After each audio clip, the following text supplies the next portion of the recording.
a little bit of a bio. Our author today, Bess Kalb, is an Emmy Award nominated writer for the Jimmy Kimmel Show and a journalist with the New Yorker magazine.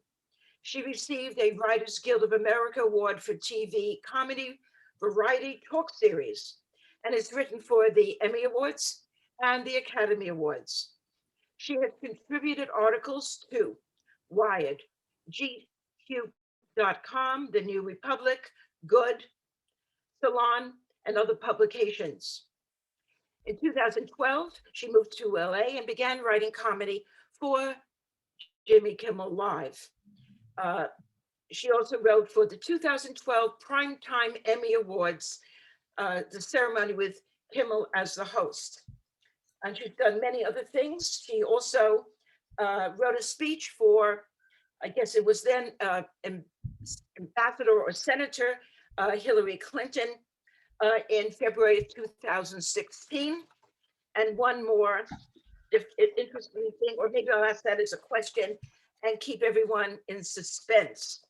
Her new book, again, is a very long title, but a wonderful read. Nobody will tell you this but me, a true as told to me story. And this will be, I was told, an interview. So I want to begin by saying, I love, love, love, Bess, your book. And I like to be pithy because we have questions to ask you. So without using verbs, I'll describe it. Delightful, humorous, warm-hearted, so very readable, moving, and delightful again, and humorous. In one paragraph, because we want people to buy the book and not give away the whole storyline, what is it about? You know, the book gives itself away in its very first page. The book is told from the point of view of my grandmother, Bobby Bell, from beyond the grave. So it takes place after the main character has passed away. And it's a love story. It's a matrilineal love story between three extremely opinionated, extremely loving women in the same family. And it puts women, ordinary women, as the central characters in this epic, and men are the husbands and they're on the sides. And so, yeah, it's a love story between a grandmother and a granddaughter that transcends life itself, in that she is deceased when she is narrating the story. So why did you decide to do it in the way you did, with voicemails, which I presume are real? Are they real? No, a lot of them they're based on real voicemails, but to fit my grandmother's voice. So a little bit, if you haven't read the book, my grandmother, Bobby Bell, was this masterful storyteller, an incredibly witty woman who always figured out a way to just sort of turn the knife at the last minute after guilting you with a story. She really had incredible comic timing, and she lived an incredible life.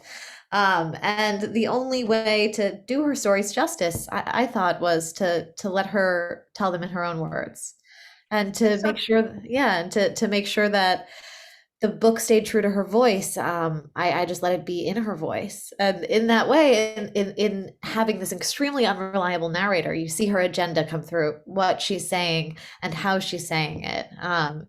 And so the me, and nobody will tell you this but me, is unclear. Is the me Bobby Bell? Is it Bess Kalb? I'm not sure I know the answer after having her voice in my head for over a year writing it, but I do know that it's the truth-ish version of her life.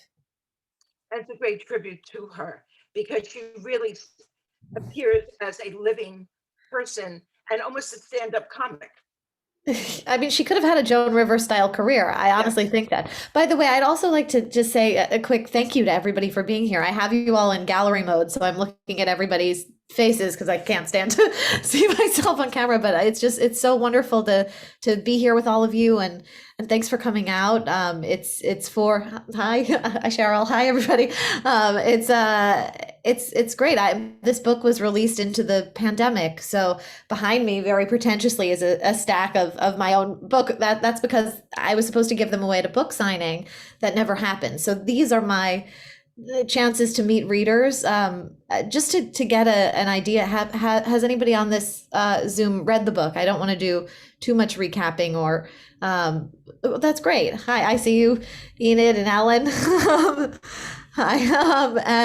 Oh, I think Enid, do we know each other? You look very familiar. Oh, you're muted. Um, It's gonna, my daughter, Harmony Jupiter. that's how I know you. But I don't think I met you, but she read the book. She loved the book. She gave me the book. I read the book. So maybe we met. I've seen your picture because of Harmony. This is Jewish Oh, geography, everybody. I see the mother of a friend of mine. So good to see you. And yes, so this is such a thrill to be here for me. I'm so happy, and thank you, Riva, for moderating this, and it's just great. So So thank we you. know because the way your grandmother shares this, that the first thing to be proud of, uh, besides other personal things, is that your name's on the book jacket. But Oh yeah. but otherwise, what do you think she'd say about your book? Because you really describe her relationship with your mother, which we'll talk about a little bit later, and with other people in her lives. And also, obviously, her personality is right there on every page. That's a question that I sort of I grapple with. It is the question is what would you think of this? It's really not letting her have the last word. It's me presuming that I could give her the last word. And there's a lot of presumption bordering on chutzpah that goes into writing in somebody else's voice. Allowing this question of authorship to even exist is quite presumptuous. And so my hope would be that she would be proud. I think she'd be proud that that it sold at all, that her story was published at all. And I think she'd like that I chose very flattering pictures of her in it, in all of her favorite outfits. Even when I don't look good in the picture, she did, which is the real, that's as a Jewish woman, that's the greatest sign of love. And I can't speak to, of course, and I won't speak to how she would feel, but I can speak to how my grandfather feels, the love of her life, and the person who is singularly shattered by her death, whose life is actually transformed on the molecular level with her not being here. And Hank Bell, if you've read the book, you know him, you love him. He's a twinkly-eyed shyster who's a devoted grandfather and extremely devoted husband. Had a stack of the book in his apartment building in Florida, and it was all autographed with his signature. So he was handing out Hank Bell originals, and he kept track of who in the building. He was like, "Oh, the Liebermans usually invited us to their New Year's party, but they didn't take a book. I guess they don't honor the death of your grandmother." And I'm like, "Grandpa." So my family is supportive and appreciative of the book, and the person who knew her best and misses her most is appreciative of the book. And so for that, I'm thankful. So a lot of the book is about your grandmother's relationship with your mother. And it was an interesting relationship, very tense. But of course, your mother was devastated by grandmother's passing. Yes. But at the beginning of the book, you write, she writes, we'll say a combination, but we'll say your grandmother says, Yeah. quote, that she would have two worshipful sons and one daughter. Mhm. And then she goes on to saying she wants to teach her daughter to study harder than her sons. So in a way, she writes that it was much harder to be a woman way back a few decades ago, 50, 60 years ago. Do you think if she was alive today that she would say it's easier to be a woman and you don't have to study harder? I don't think it's ever been easy to be a woman. I think that any woman who looks at the generation who comes after her says, "Oh, you have it easier than I do." And so both things could be true. I look at kids who are younger than I am and wish that I had the examples in business and politics and certain industries of female leadership that I didn't have. So though I think progress is happening, we can always do better. And it's never easy on the individual level. My favorite show is a show called Fleabag, and there's a brilliant line in it, which is women are born with pain built in. And so it doesn't matter if there's, Golda Meir or Kamala Harris, we are still born with pain built in, and it's never easy. My grandmother, you highlighted the only part of the book that is written in my voice, which is the prologue, where I sort of give a sort of disclaimer at the beginning about my relationship with my grandmother, and I think that, and if you've read the book, you know this. My grandmother had a line which she said to me, which was, "In my day, I had three options. I could be a nurse or a secretary or a teacher, and that's it." And there is nothing wrong with any of those positions. I have been a secretary in my life, and I couldn't be a nurse because I'm not brave or compassionate enough, and I can't be a teacher because the only child I can stand is my own. But and my grandmother felt the same way, and she just none of those jobs were right for her, and she ended up being a housewife, a wife, a mother, and a grandmother. And she's still worth an epic love story where her husband, who, was a professor and, had newspaper articles written about him, leadership organizing in the 60s, he was the one who made the news, but she was the one who made the family. And so I thought, okay, she didn't have opportunities to ascend social strata, she didn't have opportunities to make her mark on society in a large scale, but she did on her family. And so that's what I was focusing on and saying, like, that story, that Jewish woman's story, is worth sort of like a pseudo-novelistic treatment. And certainly, not to knock on male writers, we see that with Mailer and Roth. I mean, Portnoy's the Jewish male struggle is something that is canonical literature. So why not allow an older Jewish woman to have, her moment in the literary spotlight? I don't know. That's my feminist spiel on it. But really what it is this book is the truth. That is the truth of her circumstance. That is what history allowed her to accomplish. And I don't hold it against her. And I am certain that were she born in a different generation, she would accomplish different things than what she did, but they wouldn't be worth more. They wouldn't be of greater value because what she did was enough and enormously valuable.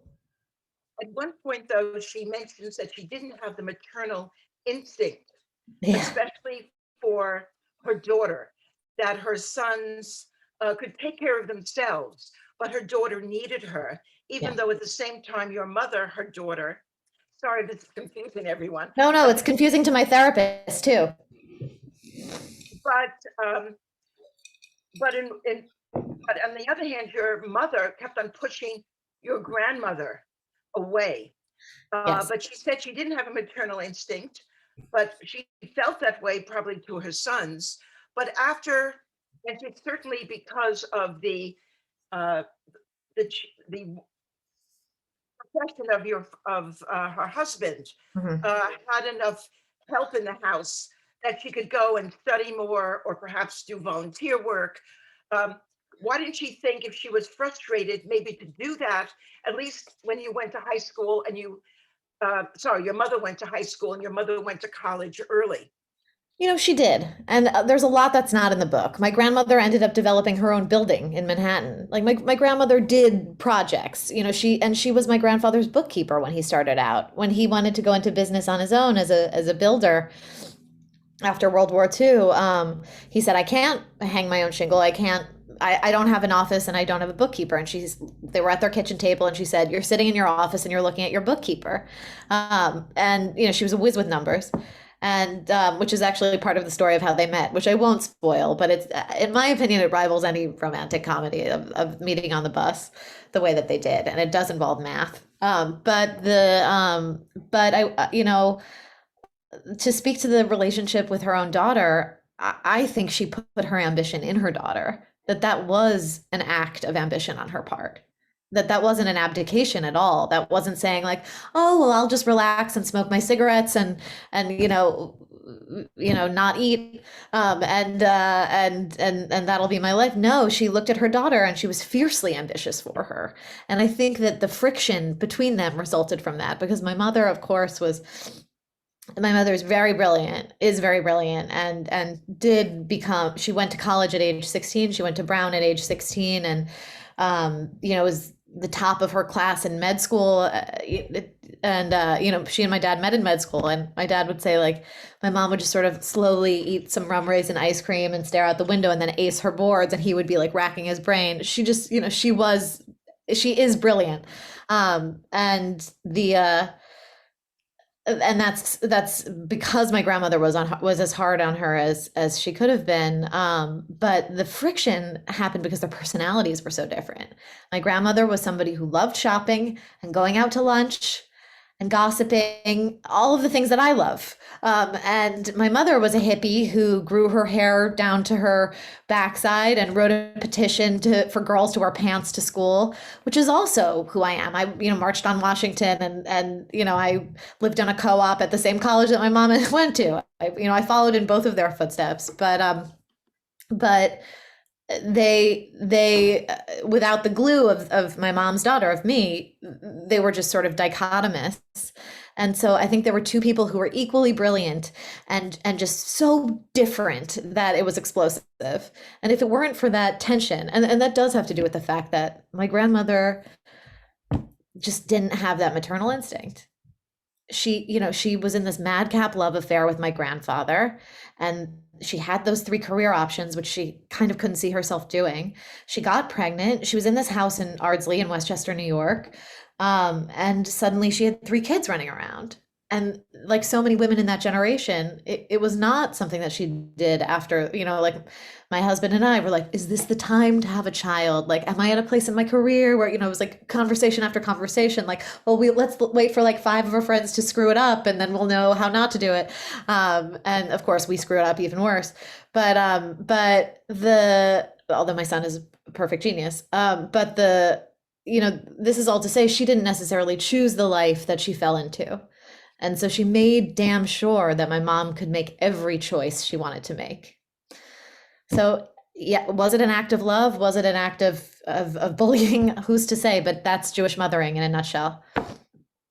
So connecting to that, she feels extremely Jewish. Yeah. However, during the book, she is sort of puts down certain things. When she's speaking from the grave and she's talking about the funeral service, which was very traditional, Yeah. Which she didn't like the dirt being shoveled on. And she really didn't like, as she writes, my coffin was perfect, although I could have done without the Jewish star.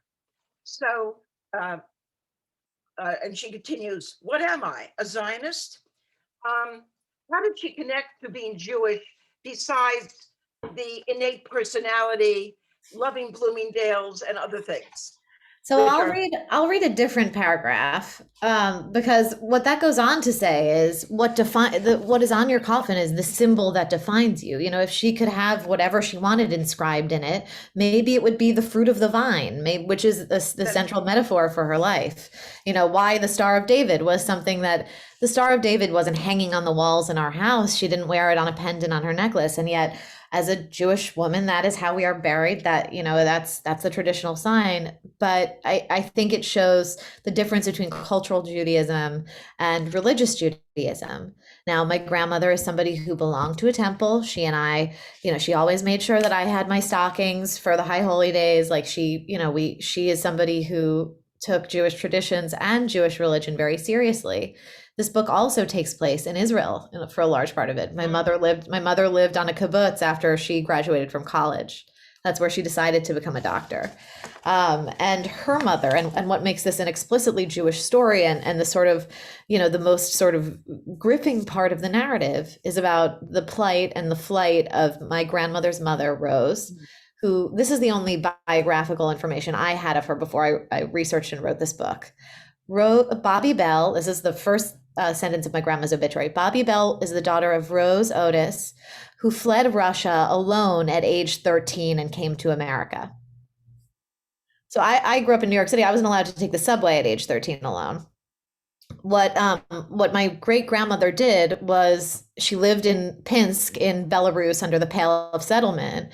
And after the assassination of Tsar Alexander II, people in Pinsk and everywhere from Odessa to Leningrad or whatever, blamed Jews for the assassination. There were conspiracies that Jews were, orchestrating a grand global cabal, a very familiar narrative that we unfortunately understand today. And the Tsar's army, as we know, were using Jewish boys as cannon fodder. And so my great grandmother fled alone when her mother was too sick to make the journey, and her brothers were off, serving on the front lines or marching to Siberia. It's unclear what happened to them. And so she went through Jewish forwarding stations throughout Central Europe to get to the port city of Hamburg, to get on a boat to come to Ellis Island.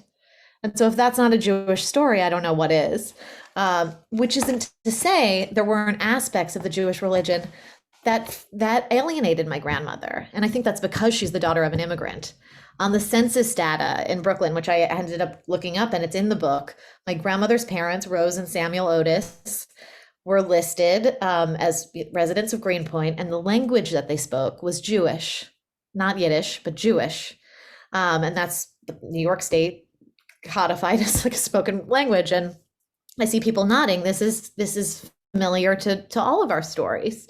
And so my grandmother grew up in a house that was marked by anti-Semitism, and by the same token was shaped by the need to assimilate. And so I think for her to be branded with the Jewish star, it was sort of a moment of, if I were to put myself in her head, she would be like, oh God, not this. I wear the LL Bean and I go to Martha's Vineyard, and yet here I am with the yellow star on my shirt. She's somebody who, growing up in Brooklyn, would turn her nose up at the Hasids walking by.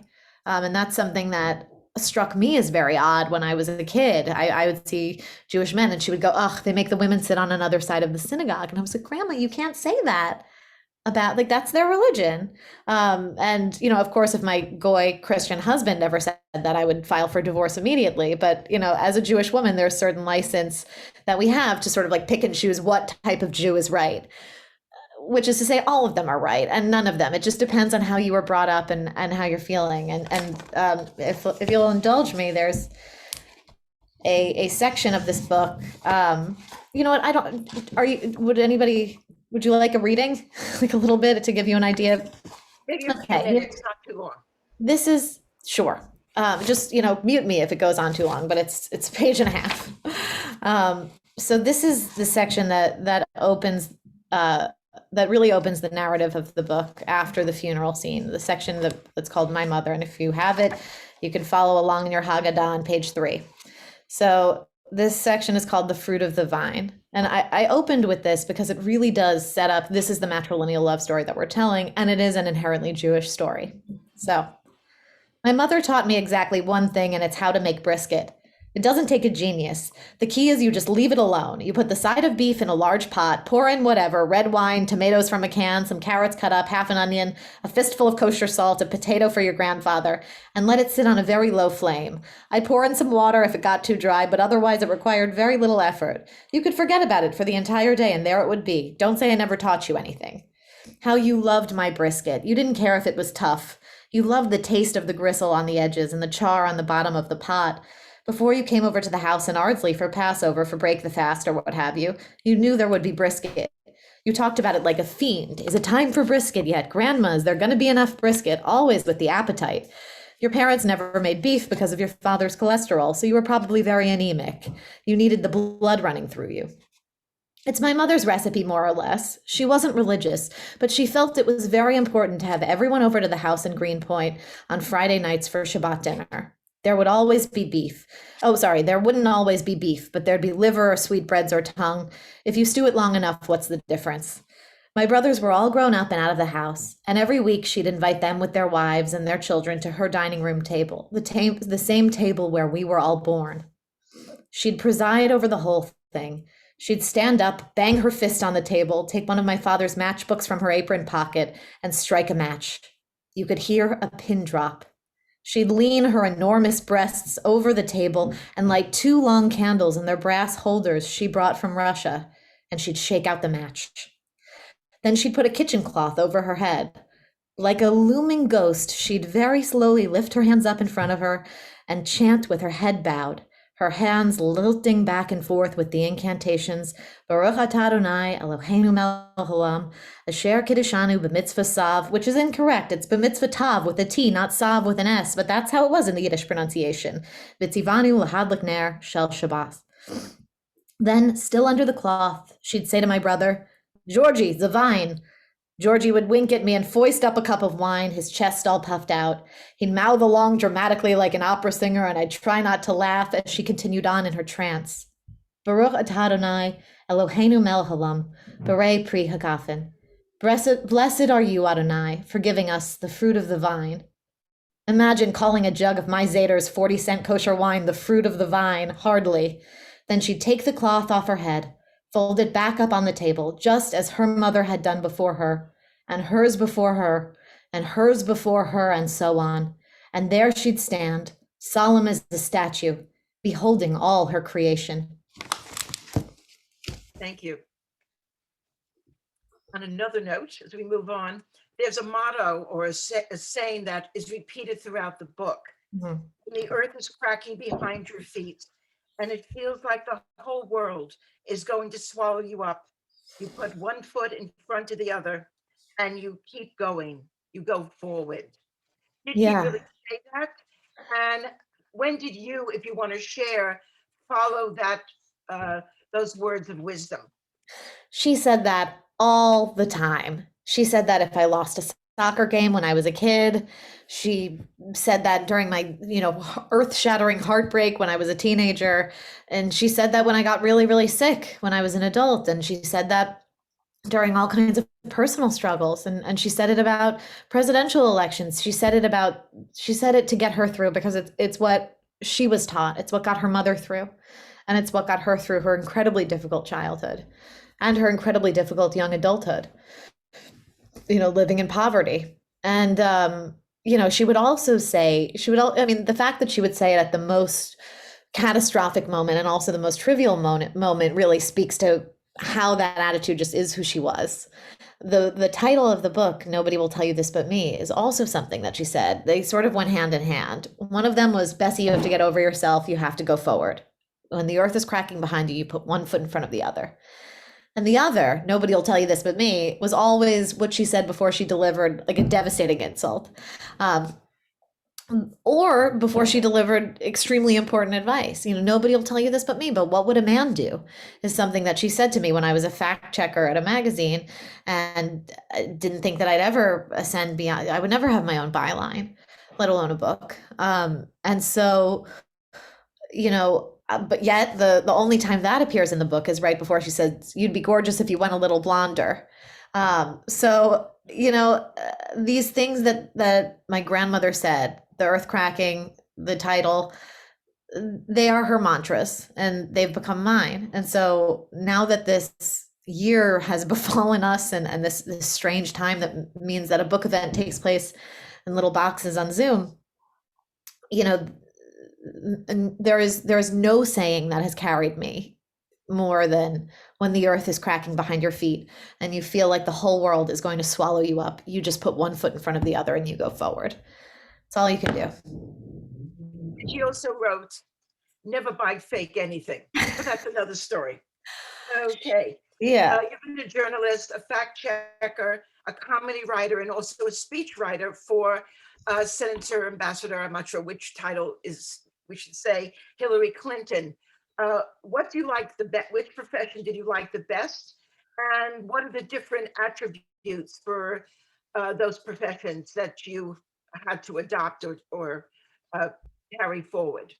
So I'm embarrassed to say that bio is a year old and doesn't reflect what has happened in my life over the course of the most career important. So I was a writer at Jimmy Kimmel Live for 8 years. And then 2 days before lockdown happened, I gave my 2 weeks notice because I sold the rights to the book to a production company to make it into a feature film. And I'm writing the screenplay for it. And there's a female director and a female production team behind it that have done some really great movies. I'm very excited about that. I also executive produced and was the head writer of an all-female comedy special this year called Yearly Departed. It was on Amazon. It stars Rachel Brosnahan, who's Marvelous Mrs. Maisel, and Sarah Silverman and Natasha Leggero, some really amazing talents. And so those are my favorite things to do. It's not any, it's, in my, and I also wrote for the when I wrote for Hillary Clinton, she was then candidate Hillary Clinton and Senator Hillary Clinton. It was for the Al Smith dinner during the election. I then wrote for the 2020 DNC. this year, and that was the most. And I'm bound by confidentiality. I can't say who I wrote for this time around, but that was hearing my speeches on NPR, driving my son to his mommy and me music class was the craziest moment of my life. So being able to be in the driver's seat, finally, not writing jokes for a lovely man, but for a man, writing jokes for a famous comedy man, instead writing lines for my heroes and writing a female comedy special and creating the movie version of a book that I care so much about. This has been the most rewarding career. And the best part of it is I could do it while pumping and breastfeeding in my office at home. So, which kind of hints at the actual answer, which is, it sounds very corny, but the only reason and I'm going to give a little more personal information than I probably should, but part of the reason why I quit Kimmel is that my son stopped eating. He was 4 or 5 months old when I went back to work.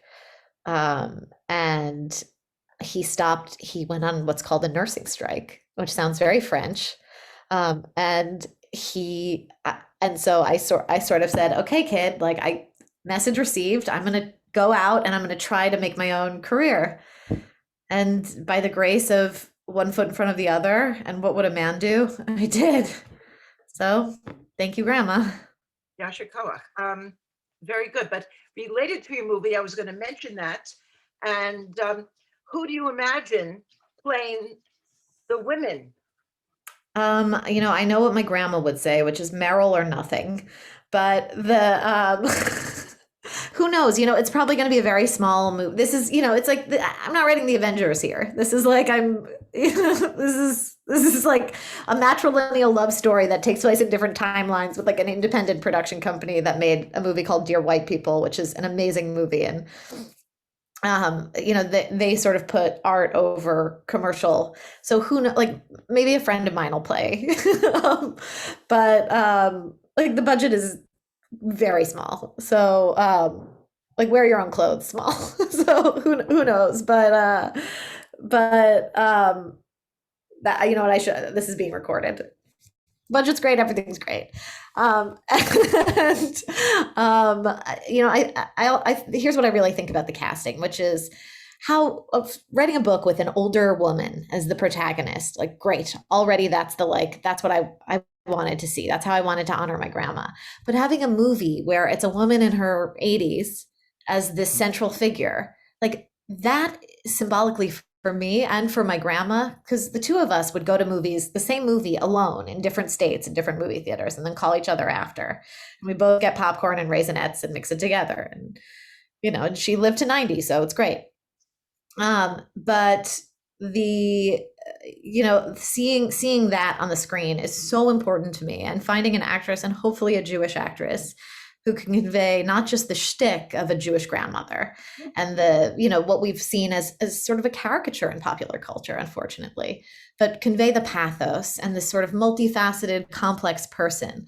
That's what I'm so excited to see. And so fortunately, there are so many actresses who would be great.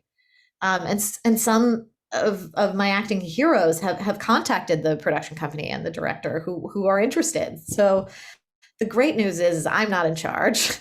And my job is to write the words. And that's my job. But I know I'm so excited to see who ends up playing Bobby, and for symbolic reasons and personal reasons. Good. We'll look forward to it. You also wrote, and it may be a year or two, I don't remember when exactly, but you have the distinction that former President Trump refused to look anymore and barred your tweet feed. Yes. Can you share with us what you wrote that got him so incensed? I mean, it was not a bad thing, and that's what's so crazy. I don't want to get too political. I and I could probably speak for a lot of people, have sort of fatigue with talking about that administration. Like, whatever you think about it, let's move on. Having said that, the former president of the United States did block me on Twitter, which means he read a joke that I wrote and was so so offended that he went to my profile. And I think we can guess that he is the one who writes his own tweets. Like, that's not an office. And he went to my profile and he clicked menu, and then he scrolled down and he clicked block. And that was, let's call it a second and a half. But that taxpayers, I would say it was an irresponsible use of the office of the President of the United States. And we'll leave it at that, whatever you think politically. Oh, and what I wrote, that's the other thing. That's what's so bizarre. So I was doing this bit to cope with how I felt about the election, which I understand is not how everybody feels about the election. Fine. I was responding to him as if I were his mother. So he would tweet something like, Lion Hillary is so crooked, investigate Benghazi, lock her up now. And I would respond, Donald, you are spiraling with this Hillary nonsense. Get some sleep. Talk to Melania. Talk to Mike. It's going to be okay. And so he wrote something. He wrote, I don't remember what he wrote, but I responded, sweetie, it's very clear you're panicking and you need to calm down. And that's why he blocked me. So the word sweetie, it's very clear that you're panicking and you need to calm down. It's not like I was out there like insulting him. Anyway, that's a short answer to a long situation, and we've all moved on. I'm encouraging everyone to do a chat and write some questions. But talking about tweet, and I don't even do that. So you recently, and I was looking for your biography, which is very short, so I didn't know about your new stuff very much. You had a very funny session on tweet in which you make believe you were from Australia, and it's a response to Hilaria or Hillary Baldwin, the wife, who has sometimes sounded as if she was from Spain or south of the border. What do you think about that situation, or you could pass? No, I don't know what to think. I think the same. I'm just very curious. I don't know what to think. People may not know to what I'm referring, that Alec Baldwin's wife has, in the past few years, sometimes spoken with a very thick accent from Spain or perhaps Central America, as if she really came from that part of the world. And then it turns out she's from Boston. And people have felt that she is sort of abusing ethnic identity to get ahead.